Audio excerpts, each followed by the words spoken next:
Hello, my name is Stephen McCall, and this is another in the series of consultations in dermatology. Today we're going to look at the winged nail induced by lichen planus. Now, this isn't a common condition by any stretch of the imagination. I think only about 10% of patients who have lichen planus ever have any nail disease. And so the vast majority of people who are going to have oral or skin or mucosal lichen planus aren't going to have nail involvement. It would be rare to get the nail involvement of lichen planus without getting any significant skin disease. So this is the classic lesion, and we'll just go to it in a second. But histologically, the area of damage that causes this is at the dermoepidermal junction, and it involves the nail matrix in lichen planus. This needs to damage the matrix and hence damage of the overlying nail plate, because the nail plate's derived from the nail matrix. And it's usually the superficial portion that's involved. And the degree of damage can range from longitudinal ridging with grooving or splitting of the nail, and if severe, it can give complete loss. And partial nail dystrophy is known as trigiums. And this is this particular lesion here. Let's have a look at it.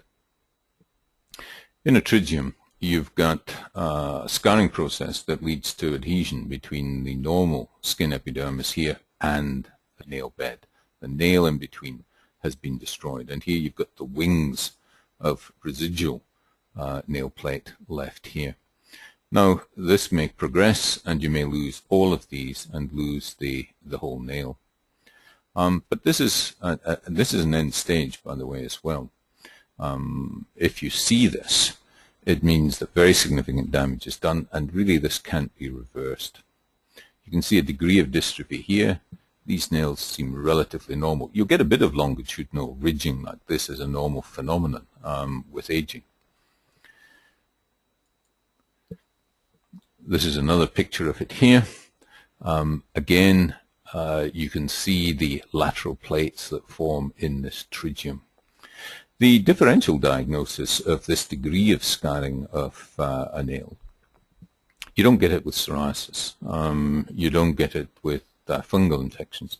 You're going to get it with other blistering diseases such as epidermolysis bullosa. You may get it with some of the pemphigoids, but it's very rare. You can see it with a condition called lichen striatus, where it extends not only in the skin, but it'll extend into the nail and to the nail bed, causing damage. And you may get trigiums like this very rarely in severe digital ischemia, but it's certainly uncommon. What's the process that's involved? This is the lichenoid infiltrate. Infiltrated T-cell lymphocytes, densely adherent to the basement membrane area here and causing damage. And if we have a look at the next view, you can see that this is ordinary lichen planus of the skin. This isn't a nail, as you can see from the orthokeratosis there. But you've got damage occurring at the dermoepidermal junction here. And this same process, the same eating away of the nail matrix occurs in trigium formation. Here's another view here showing it both involving the toenails and involving the thumb as well. Now, lichen planus can involve the nail bed as well, and it will tend to lift, so you can get a degree of onycholysis. You can also get gross thickening of the nail bed, and the whole thing can lift, and it can look like the yellow nail syndrome in some cases.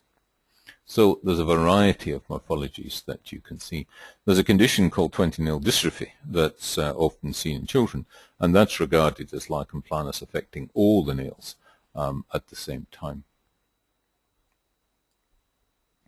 Here's the more classic clinical lesion of lichen planus that you're going to see. Itchy papules, particularly with this violaceous purple color. And these white lines that you're seeing, very fine white lines here, are called Wickham striae. And they're a very characteristic feature of lichen planus. But it's the site, the itch, the purple color, and the Wickham striae that are the important things. You always look inside the mouth. This isn't the greatest picture. Usually it's a bit more lacy like this. You have a sort of net-like lacy white pattern on this area of the buccal mucosa. It doesn't wipe off. You might think it's candida, but this won't wipe off at all. And it can be even more extensive lichen planus. You can get erosive lichen planus, as in this case here, where it's involving both the tongue and the inside of the mouth, and this will be exceptionally painful. But as I say, you can have severe oral lichen planus like this without any nail involvement. There's a classic lichen planus affecting the palm of the hand. You can still get the idea of the papular nature of it here and the purplish color. And this is more typical lichen planus elsewhere in the body. Again, that purplish color. Again, the scale is this fine Wickham striae. It's not the thick scale that you get in psoriasis. It's a fine, densely adherent scale that goes by this name of Wickham striae. And unfortunately, the other process that can be a problem with lichen planus, if it affects the skin of a dark-colored person, is marked post-inflammatory hyperpigmentation.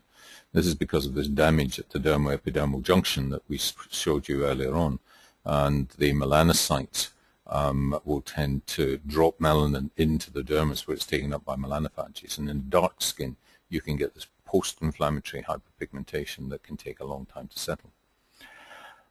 However, we should still go back to this business with the nails. How do you treat lichen planus of the nail?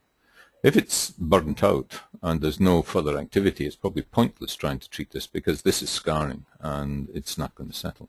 If it's still active and you've got new areas of damage, then intralesional steroid, which is going to be painful unless you're doing a ring block before you're injecting, using something like Kenacort A10, or using oral steroids in some cases to try and shut the process off, are about the only known effective medications in this particular condition. With any form of lichen planus, it's always important to look to see if any drug may be causing it. But in most cases that give rise to nail damage like this, it's usually idiopathic lichen planus. But if you've got oral involvement as well, then certainly consider drugs as a potential cause of the condition. So this is not a condition that you really want to have. Remember, seen in approximately 10% of patients who may have skin lichen planus, but the majority won't have it. It's damage to the nail matrix that causes this. And it's perhaps more common in the, well, at least nail bed lichen planus is more common on the toenails rather than on the fingernails. We tend to see this, though, more in the Sprygium formation, more in the fingernails. And usually several nails are involved in most cases. And you can get complete loss of the nail in some cases as well.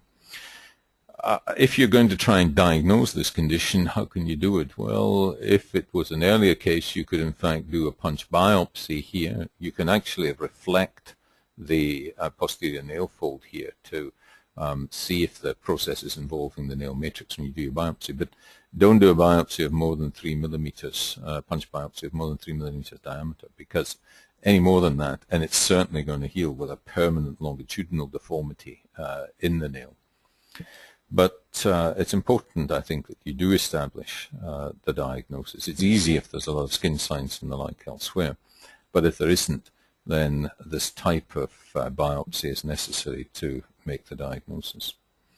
So, the winged nail, pterygium formation, and the inflammation of lichen planus. Thank you very much.